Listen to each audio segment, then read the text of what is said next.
Right now, as you watch this screen, your body is transmitting a signal, not metaphorically, not spiritually, literally, an electromagnetic broadcast, leaving your skin at this exact second, and the universe is recording every frequency. The problem is, most people are broadcasting on a dead channel, static, noise, corruption, and they wonder why nothing in their life responds. This video will show you the exact science of why and how to fix it forever. Modern civilization has constructed an elaborate lie.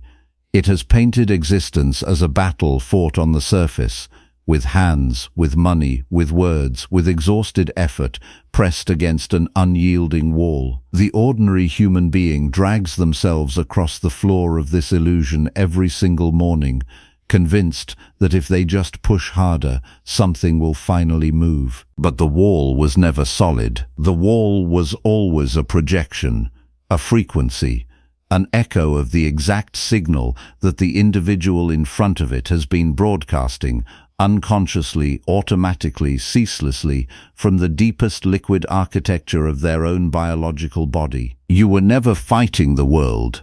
You were fighting your own transmission. Here is what the educational system, the medical establishment, and the social programming machine collectively refuse to tell you. Your physical body is not a vehicle of dumb meat. It is a broadcasting station of extraordinary sophistication. It is a transmitter of electromagnetic and acoustic information that operates 24 hours a day, 7 days a week, with or without your awareness or consent. And like any transmission system in the known universe, the quality of what you receive in your external life is the direct and unavoidable reflection of the quality of what you are emitting from within. This is not a spiritual belief. This is engineering. This is physics. This is the science that was deliberately buried beneath the noise of a civilization that profits from keeping you asleep at your own controls. Throughout this work, we will map the exact mechanism of how your internal signal is generated, why it becomes corrupted, and how the individual who understands this architecture can rewrite their transmission from the cellular level outward, altering not just their biology, but the material shape of the reality that reality assembles around them. There are two types of people on this planet.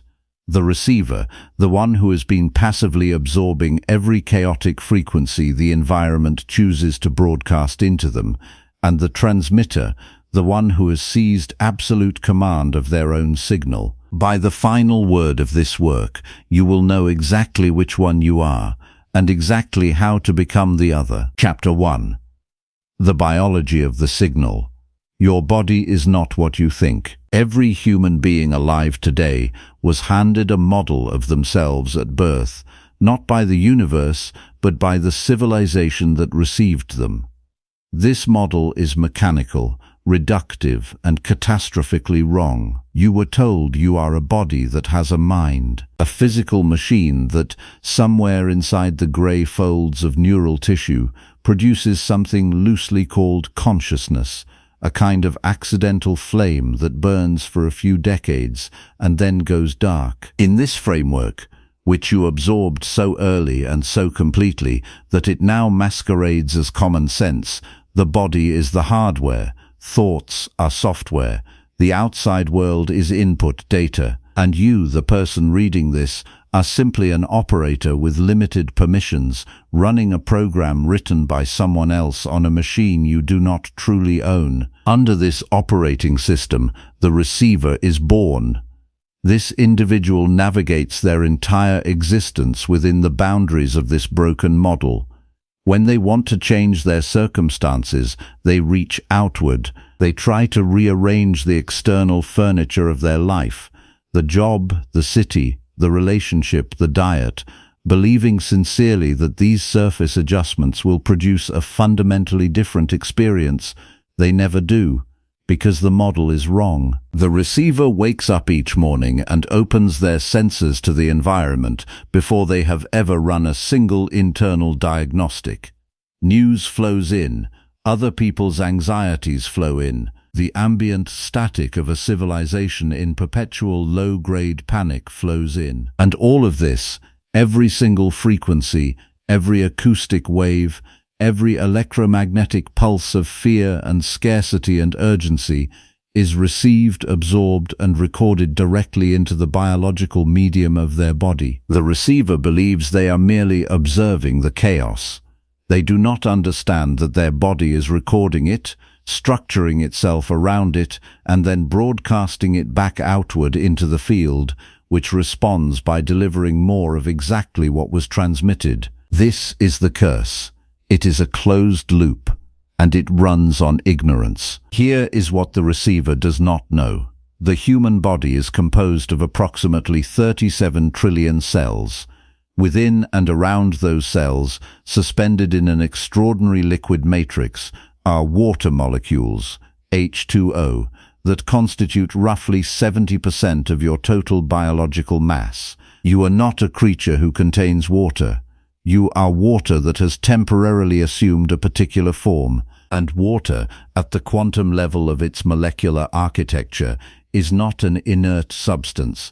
It is a dynamic, intelligent, and extraordinarily sensitive recording medium. The H2O molecule is a masterpiece of electromagnetic design.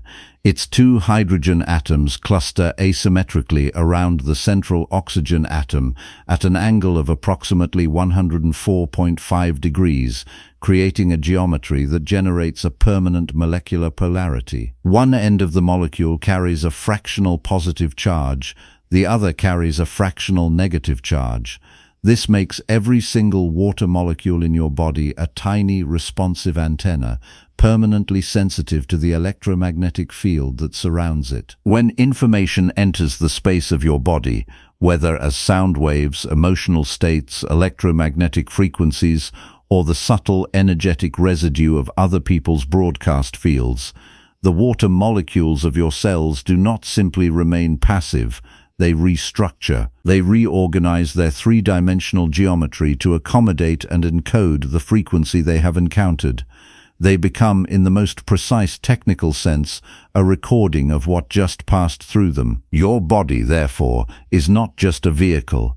It is a living archive, a biological memory storage system of incomprehensible density, encoded not in neurons alone, but in the molecular geometry of the fluid that makes up most of what you are. And this archive is playing right now. Every heartbeat distributes this encoded information through every cell in your system. You are not who you think you are. You are the sum total of every frequency you have ever absorbed. And that sum is currently broadcasting outward into the world, structuring the events and opportunities and relationships that will arrive at your door tomorrow. The first step toward mastery is understanding this with absolute clarity. You are not a receiver of your destiny. You are its transmitter. The question is only whether you are transmitting consciously or by default. Chapter 2. Semantics and the Geometry of Intention. The shape of what you feel. In the century of the rational mind, science made a strategic error. It separated the invisible from the real. It drew a thick line between what can be measured on a scale and what exists in the realm of frequency, vibration, and wave. The emotions you feel, the fear in the stomach before a confrontation, the expansive warmth of genuine love, the tight compression of prolonged anxiety, were classified as subjective psychological states, interesting, relevant to therapy, but not to physics, not to the actual architecture of matter. This classification was catastrophically wrong. In the latter half of the 20th century, a body of research emerged from acoustic laboratories that quietly demolished this separation. Researchers studying semantics, the science of visible sound, demonstrated on film what quantum biologists had been theorizing in mathematics. Sound and frequency do not merely travel through matter. They organize it. They dictate its geometry. They are, in the most literal sense, the architectural instructions that physical matter obeys. The experiment is simple and devastating in its implications. Take a metal plate. coat it with a thin layer of fine sand or water or salt crystals. Attach a frequency oscillator to the plate and begin to transmit a pure, coherent tone.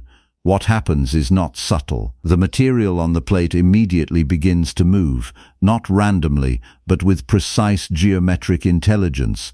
Concentric rings emerge, hexagonal lattices appear, mandala-like patterns of staggering complexity and beauty self-organize from what was, 1 second earlier, an inert and disordered substance. The geometry changes with the frequency. Different tones produce fundamentally different patterns, and when the tone is replaced with dissonant noise, random, chaotic, incoherent sound, the beautiful geometry collapses instantly into disorder. This is not metaphor. This is experimental physics. Sound and frequency are the organizational commands that matter follows. The form of the physical world is the acoustic footprint of the frequencies that pass through it. Now understand what this means for the biology of your own experience. When you feel an emotion with sufficient intensity, your brain, acting as the central processing unit of your biological station, does not merely experience that emotion as an abstract psychological state. It generates a specific measurable electromagnetic pulse that travels at neurological speed through the entire fluid architecture of your body. It impacts the water of your cells the way a tuning fork impacts the sand on a resonance plate. Fear produces one geometry in the molecular clusters of your cellular water. Absolute certainty produces another. Gratitude, the deep, resonant, unconditional variety, produces yet another. And these geometries are not cosmetically different. They are functionally different. The geometry of fear is a fractured, chaotic lattice that disrupts the flow of electrical information through the nervous system, weakens immune function, and, critically, transmits a signal outward into the electromagnetic field that is recognizable to other biological systems and to the fabric of physical reality itself as the frequency of contraction, scarcity, and threat. The geometry of certainty is its precise opposite. It is the hexagonal crystal formation, the same sacred geometry that appears in the most coherent states of water, in the structure of snowflakes, in the architecture of beehives and galactic spirals. This geometry is a superconductor. Electrical information flows through it without friction. The immune system strengthens, the cognitive faculties sharpen, and the outward signal broadcast by a body in this state is recognizable to the field as the frequency of expansion, abundance, and creative command. The receiver produces chaotic geometry and wonders why their life feels like static. The transmitter generates crystalline geometry and watches the world reorganize to reflect it. This is not luck. This is semantics at the scale of a human life. The individual who understands this does not wait for permission from the outside world to feel the emotions of their desired reality. They understand that the sequence runs in the opposite direction from what they were taught. You were told, first the external change, then the internal response. First the money, then the security. First the relationship, then the love. This is the receiver's timeline. The transmitter reverses the sequence. Internal state first. Electromagnetic command issued first. Geometry of the desired reality produced in the cellular water first, and then, with a timing that will feel, to outside observers, like uncanny coincidence, the physical world assembles itself to match the blueprint. This is the functional definition of manifestation. Not wishful thinking, not positive affirmations recited without conviction into a bathroom mirror. This is the physics of signal transmission. You cannot get a different broadcast by complaining about the program. You change the broadcast by changing the source code, and the source code lives in the geometry of your water. Chapter 3.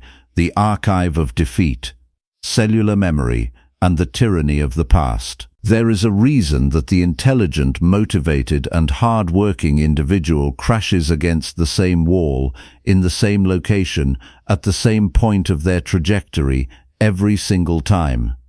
It is not fate, it is not karma, it is not a character flaw. It is an archived file that has never been overwritten. The receiver has been taught that the past is a temporal location, a period of time that has ended, sealed behind the membrane of what was. They believe that if they simply stop dwelling on painful memories, those memories cease to exert influence over their present experience. This belief costs them everything. The past does not live in the narrative regions of the brain alone. It lives in the cellular water of the body. Every high-intensity emotional event you have experienced, particularly those of early origin, those coated in the chemistry of shock, abandonment, betrayal, or humiliation, has been encoded as a geometric signature in the molecular architecture of your fluids. These signatures are not passive, they are actively broadcasting.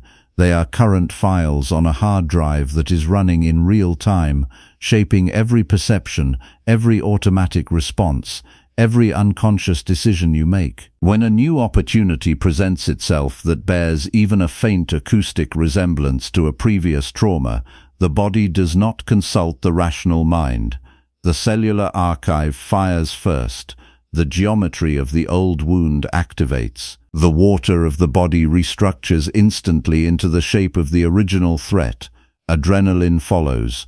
Cortisol follows. The hands grow cold. The chest tightens, the mind clouds, and the new opportunity, which was objectively different from the old threat, is treated with the same electromagnetic response as the catastrophe that occurred 15 years ago. This is not a weakness.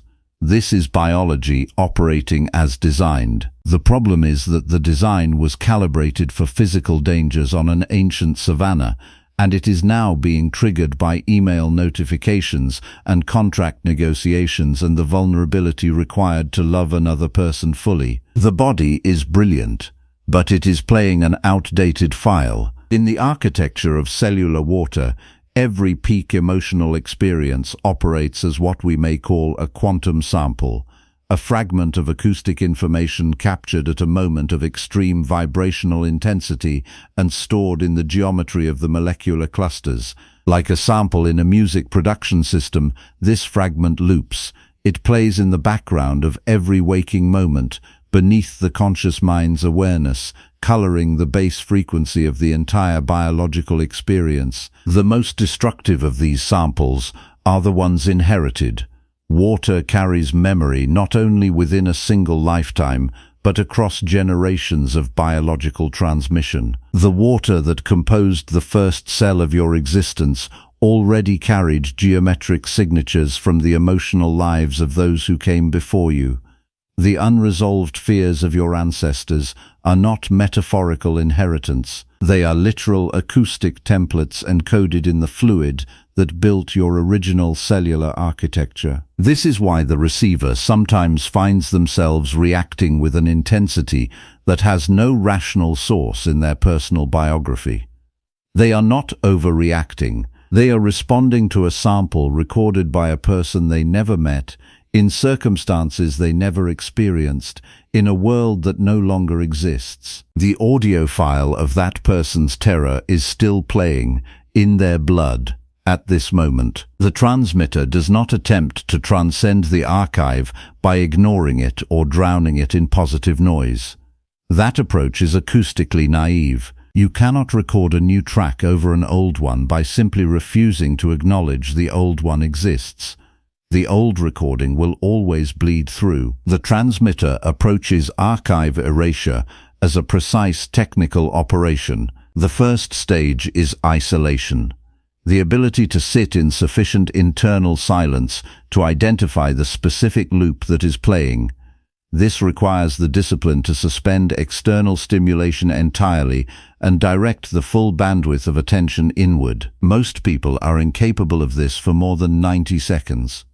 The discomfort of encountering the unedited interior is so acute that they immediately reach for the phone, the television, the conversation, anything to avoid the encounter. This avoidance is the guarantee of the loop's continuity. The second stage is thermodynamic disruption, the deliberate introduction of an acute, controlled physical stressor sufficient to break the hydrogen bond structures that are storing the archived frequency. Sustained breathwork, extreme temperature exposure, high-intensity physical exertion, these are not wellness practices, they are tools for molecular reformation. The body, subjected to a controlled and conscious threshold of physical intensity, is forced to break down its current water cluster architecture and reform. In this window of molecular plasticity, the archived file loses its structural anchor. The third stage, the most critical, is high-amplitude overwriting. In the milliseconds following disruption, the cellular water is maximally receptive. The transmitter does not allow this window to pass unused. They generate, with every resource available to their biology, the most powerful coherent emotional frequency they can produce.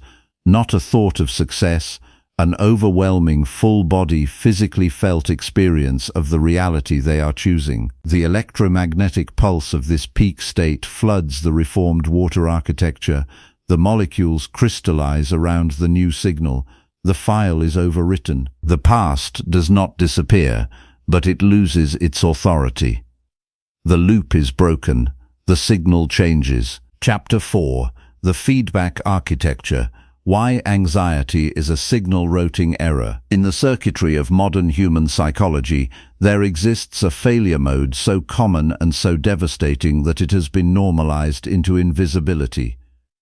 The civilization calls it stress. The medical establishment calls it anxiety disorder. The spiritual community calls it resistance or negative thinking. None of these names capture the precision of what is actually occurring in the biological hardware of a person experiencing this state. What is actually occurring is a feedback loop. In the engineering of audio systems, acoustic feedback is the phenomenon that occurs when an open microphone is brought into proximity with its own amplified output. The microphone picks up a small signal, the amplifier expands it, the speaker broadcasts it. The microphone picks up the expanded signal, the amplifier expands it further. In a fraction of a second, the system is generating a piercing, destructive screech that damages equipment and makes the environment uninhabitable. The anxious human being is an audio system in feedback. A dark thought, which is simply an electrical pulse with a particular low-frequency signature, is generated in the brain. The body responds to this electrical signal with a cascade of chemistry, cortisol, adrenaline, the full biochemical profile of perceived threat. The heart accelerates its BPM, the breath grows shallow, the muscles contract, blood pressure rises. Here is where the receiver makes the catastrophic error. They feel these physical sensations and interpret them as confirmation that the original threat is real and severe. The physical symptoms of the stress response become evidence that the fear is justified. This evidence generates more fear. More fear generates more chemistry. More chemistry generates more symptoms. The microphone is pointing directly at the speaker. The screech is building. By the time the receiver is in the middle of a full anxiety episode, the loop is running autonomously. The rational mind, the part that might theoretically intervene with logic and reassurance, has been flooded with stress chemistry and is operating at reduced capacity. The body is now the driver, and the body is running a file that says, emergency, danger, survive. To understand the intervention point, you must understand the medium through which this signal travels. The blood, a fluid composed of over 90% water, is not merely a transport system for oxygen and nutrients. It is the master signal bus of the biological broadcasting station. Every hormone, every neurotransmitter, every fragment of electromagnetic information that your brain generates must travel through this liquid medium to reach every cell of your body. The blood is the wire that connects the console to the speakers, and its quality, its molecular coherence, its geometric structure, its signal-to-noise ratio determines whether the commands issued by your consciousness arrive with fidelity or dissolve in static before they reach their destination. When the feedback loop of anxiety floods the bloodstream with cortisol and adrenaline, the water molecules of the blood enter a state of chaotic turbulence. Their geometric structures, which in a coherent state form the superconducting crystalline lattices that allow clean signal transmission, fracture and scatter. The blood becomes, in the most precise technical sense, a corrupted medium. It can still carry chemicals, but it cannot carry a coherent intention. This is why it is neurologically impossible to think your way out of a panic attack. Your thinking apparatus is running on corrupted hardware. The solution is not cognitive, it is hydraulic. The transmitter, upon detecting the first frequency of an incoming feedback event, does not engage with the content of the fear. They do not analyze the threat. They do not argue with anxiety. They execute an immediate intervention at the level of the physical medium, the blood, before the loop can close. The intervention tool is the breath, specifically the extended exhale. The vagus nerve, the longest nerve in the body, connecting the brainstem directly to the heart, lungs, stomach and intestines, responds to the rhythm and depth of respiration with extraordinary sensitivity. An extended exhale, significantly longer than the inhale, activates the parasympathetic branch of the autonomic nervous system through vagal stimulation. This activation releases acetylcholine directly into the cardiovascular system, a neurochemical that functions as a biological high-pass filter, cutting the low-frequency noise of adrenaline and cortisol from the bloodstream. 4 seconds, inhale, hold. 8 seconds, exhale. The amplifier's gain is cut. The heart rate drops, the blood pressure decreases, the cortisol is metabolized. The feedback loop is interrupted, not by thought, but by a physical command executed on the hydraulic machinery of the body. As the blood returns to coherence, the molecular geometry reforms, the crystalline superconducting state is restored, and now, with a clear medium, a clean wire, the transmitter can issue their actual command. The intention travels through fiber optics instead of static. The signal arrives. The world responds. Chapter 5.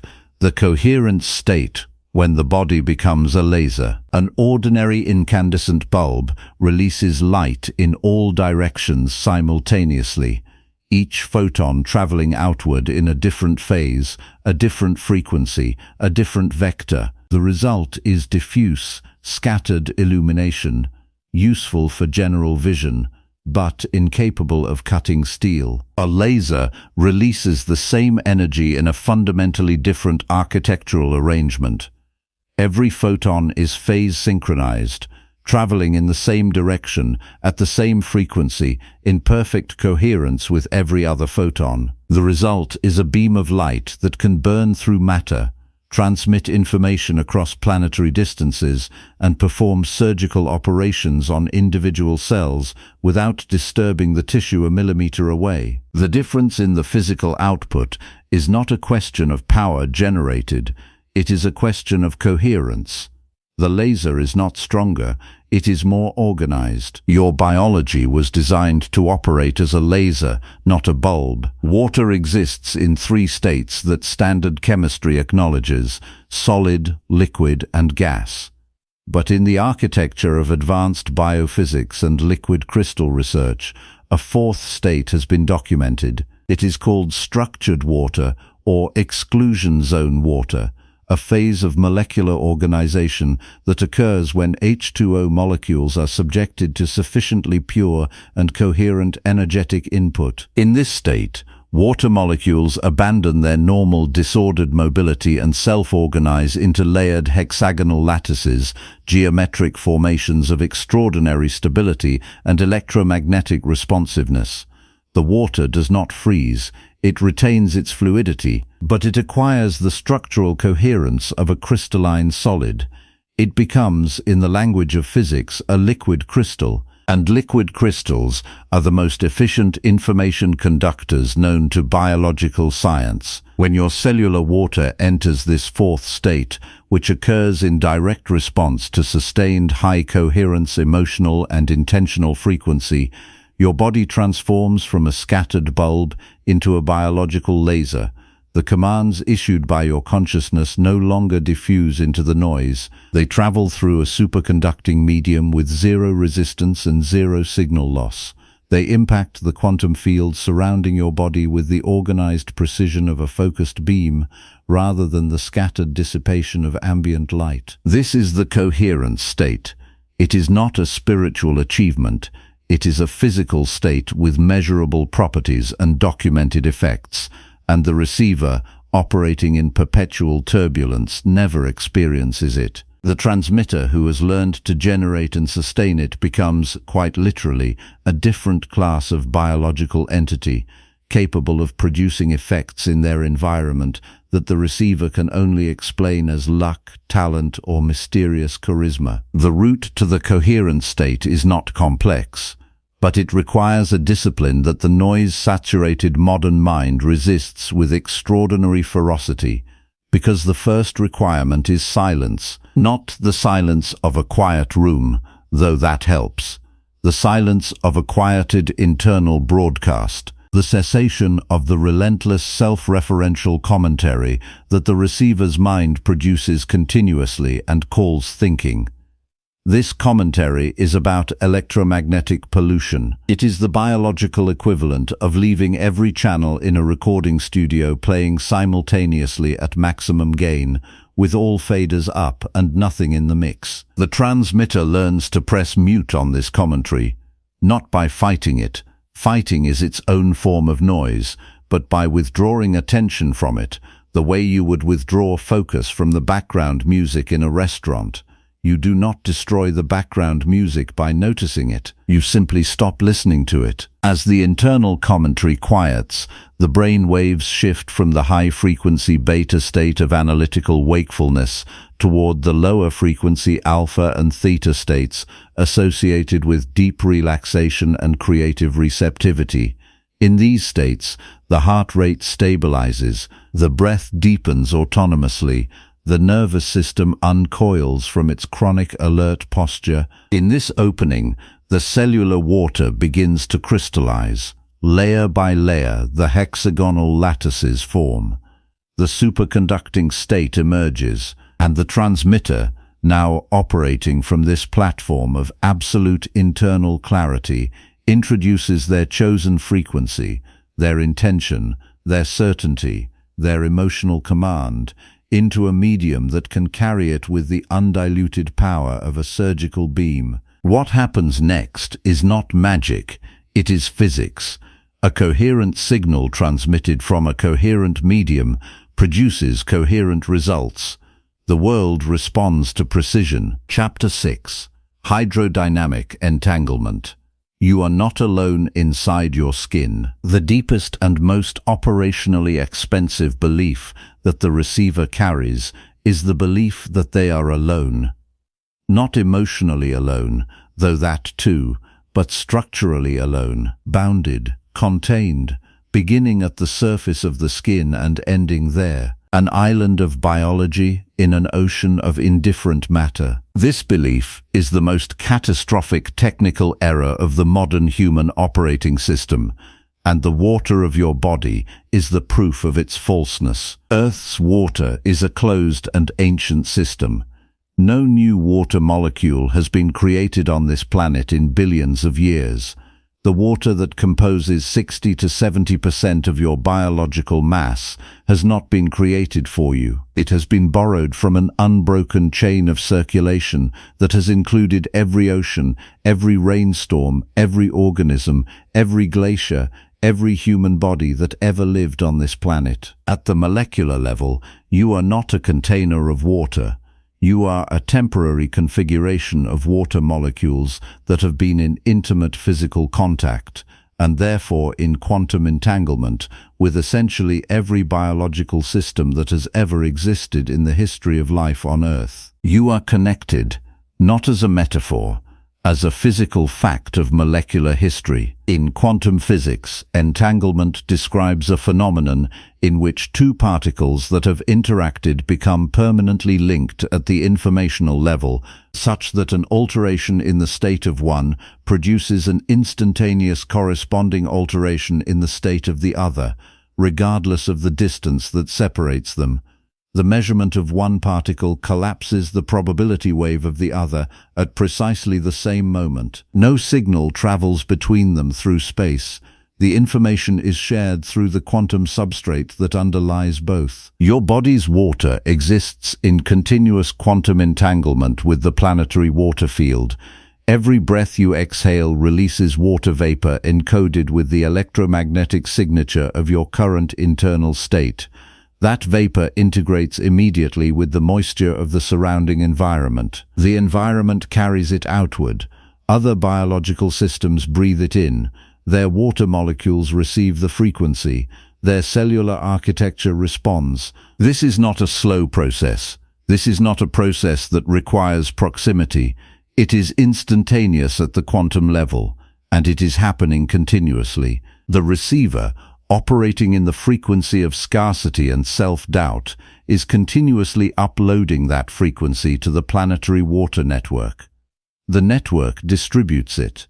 The environment reflects it back. Other biological systems in the receiver's vicinity absorb it and feel, for reasons they cannot consciously identify, a faint but unmistakable sense of unease or resistance in the presence of this individual. Opportunities that might have materialized do not. People who might have connected pull back. The world that should be responsive feels indifferent and closed. The transmitter uploads clarity, abundance, and sovereign certainty into the same network. The field receives a coherent, high-fidelity signal and organizes accordingly. People who encounter the transmitter feel inexplicably drawn, supported, and expanded. Circumstances that seemed immovable become fluid. Opportunities arrive from sources that defy linear causality. This is not charisma in the conventional sense. It is the physics of signal dominance in an entangled field. The higher coherence signal does not merely compete with the chaotic signal, it overrides it. You do not have to go anywhere to change the world. You have to change your broadcast. Chapter 7. The Frequency Diet. What you consume is what you transmit. The most sophisticated broadcasting station in the universe is worthless if it is running on corrupted input. The transmitter who has mastered internal coherence, cellular archive erasure, and feedback loop control will find their entire system undermined if they neglect the fundamental law of the biological antenna. The quality of the output is bounded by the quality of the input. You are not, as the modern comfort civilization has convinced you, a hermetic consciousness floating above the material conditions of your environment. You are a water-based recording medium in continuous interaction with everything that passes through your sensory field. Every image you consume, every conversation you participate in, every food substance you ingest, every piece of information you allow to enter your optical and auditory channels is a data packet, and it will be dissolved, absorbed, and integrated into the geometric structure of your cellular water. This is the science behind a practice that spiritual traditions have always encoded but rarely explained technically, the concept of the purified life. The ascetic did not refrain from chaos for moral reasons. They refrained from it because they understood, at an intuitive if not explicitly scientific level, that the body is a universal solvent. It absorbs and embodies whatever it is exposed to, and that the quality of the signal they were attempting to transmit required a medium of exceptional purity. The transmitter applies this principle with the precision of a studio engineer managing signal flow. Dead food. the ultra-processed electromagnetic void substance that constitutes the majority of what the modern world offers as nutrition, introduces chemical chaos directly into the bloodstream. The water of the body, acting as the universal solvent it is, absorbs this chemistry and attempts to structure itself around its frequency. The coherence domains break, the hexagonal lattice dissolves, the superconducting state is interrupted. The transmitter does not eat for pleasure alone. They eat for connectivity. They consume substances with sufficient electrical vitality to maintain the structural integrity of the signal medium. They treat the body as what it is, the hardware through which their most important work is performed. They do not pour sand into the fuel tank and expect the engine to perform. On the informational plane, the principle is identical and even more immediately impactful.